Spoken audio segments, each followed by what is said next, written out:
Assalamualaikum warahmatullahi wabarakatuh. Saya Putri Rosalina Dewi dengan NIM 040205210079 akan mempresentasikan hasil karya tulis ilmiah saya, yaitu fenomena bullying perusak moral generasi bangsa Indonesia.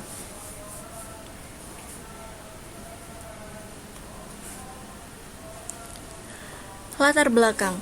Secara bahasa, bullying dimaknai sebagai penindasan atau perundungan. Bullying merupakan suatu pengalaman negatif yang dapat dialami oleh seseorang baik dalam lingkungan rumah, masyarakat, tempat kerja, komunitas, atau bahkan sekolah.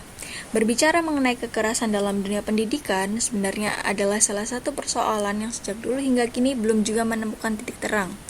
Seringkali kita jumpai berita yang menyiarkan tentang kasus-kasus bullying di Indonesia yang semakin hari semakin meningkat dan hampir ditemui di setiap sekolah dengan berbagai kategori kasus. Adapun tujuan dari penelitian berikut adalah untuk mengetahui bagaimana dampak negatif perilaku bullying terhadap masyarakat, khususnya bagi masa depan pelajar, dan bagaimana cara kita sebagai generasi muda yang merupakan kaum terpelajar untuk tidak terjerumus dalam perilaku negatif yang dapat merusak moral.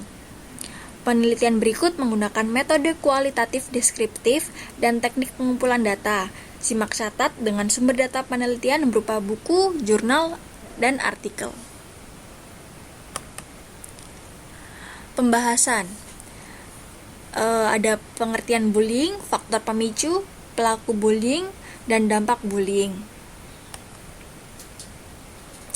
Pengertian bullying. Kata bully secara harfiah bermakna mengganggu atau menggertak orang yang lebih lemah. Istilah ini sering merujuk pada perilaku agresif seseorang atau sekelompok orang untuk menekan atau menindas korban yang lebih lemah, secara berulang-ulang dengan menyakiti baik fisik maupun mental. Bullying dapat berupa kekerasan dalam bentuk fisik seperti memukul, menendang, menampar, mencelakai, mendorong. Bullying dalam bentuk verbal dapat berupa mencela, mengejek, memaki, sedangkan bullying dalam bentuk mental dapat berupa memalak, mengancam, mengucilkan, dan mengintimidasi.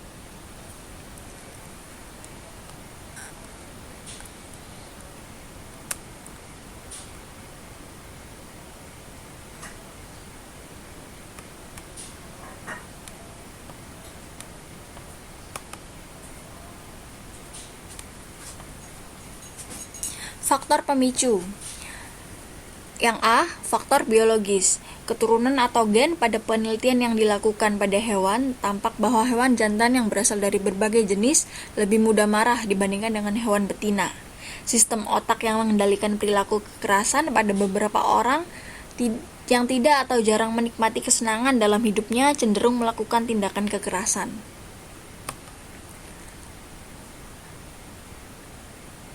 Yang ketiga, kimia darah atau khususnya hormon seks sebagai ditentukan oleh faktor keturunan. Dalam penelitian terhadap hewan, hormon testosteron yang disuntikan oleh ilmuwan membuat hewan-hewan tersebut semakin sering berkelahi. Namun, ketika hormon tersebut dikurangi, perkelahian tersebut mulai berkurang dan hewan jantan menjadi jinak.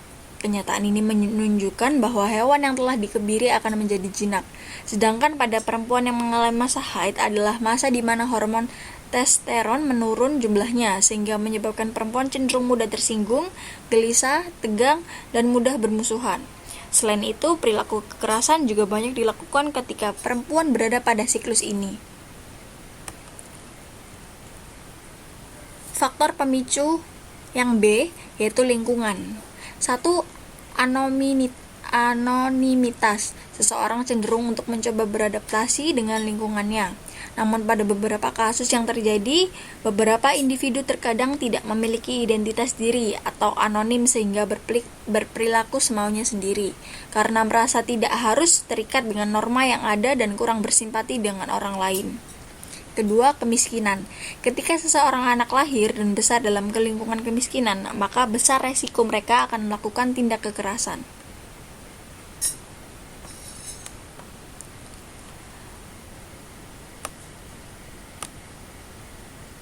Pelaku bullying.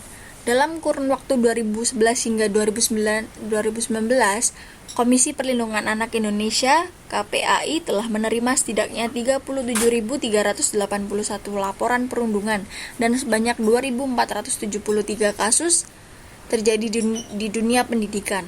Sementara itu, Organization of Economic Cooperation and Development dalam riset Program for International Student Assessment pada tahun 2018 mewartakan sebanyak 41,1% murid di Indonesia mengaku pernah mengalami perundungan, sehingga membuat Indonesia di tahun yang sama menempati posisi kelima dari 78 negara dengan murid yang paling banyak mengalami perundungan.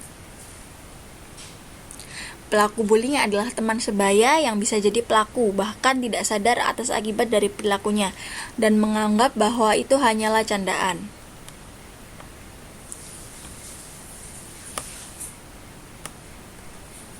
Dampak bullying. Dampak yang dapat ditimbulkan dari tindakan kekerasan dalam jangka pendek bagi korban adalah timbulnya perasaan tidak aman, terisolasi, harga diri yang rendah hingga depresi, dan dapat meningkatkan resiko bunuh diri. Sedangkan efek jangka panjang dapat dialami oleh pelaku, korban, maupun guru dan orang tua. Penelitian lebih lanjut menemukan bahwa bullying berdampak pada kapasitas kesehatan, perilaku ilegal, ekonomi, dan hubungan sosial. Secara fisik, korban mengalami cedera atau luka-luka jika itu adalah perundungan fisik, sedangkan secara psikis, korban bullying mengalami kecemasan atau yang biasa disebut PTSD. Perilaku ilegal yang dilakukan oleh pelaku salah satunya seperti berbohong pada orang lain, sering berkelahi, merampok rumah, mabuk, mengonsumsi obat-obatan ilegal, hingga melakukan aktivitas seksual di luar pernikahan.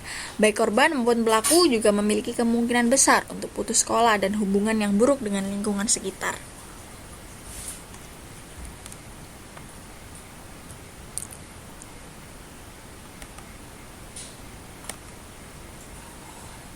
Kesimpulan.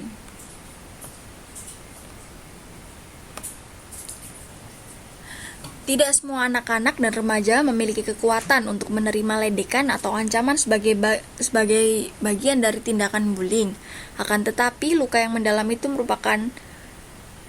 rupanya harus tetap dipendam oleh korban, sebab masih banyak orang di luar sana, bahkan para orang tua yang belum memahami dengan betul bagaimana dampak bullying bagi korban, dan menganggap bahwa itu adalah bagian dari pendewasaan diri seorang anak. Bagi segelintir orang dewasa, perilaku seperti penganiayaan fisik, verbal, dan penindasan mental secara konstan adalah untuk menguji mental seorang anak agar menjadi pribadi yang lebih dewasa dan kuat terhadap segala permasalahan. Namun pada faktanya justru bukannya menjadi tegar, mereka bahkan merasa patah sejak dini.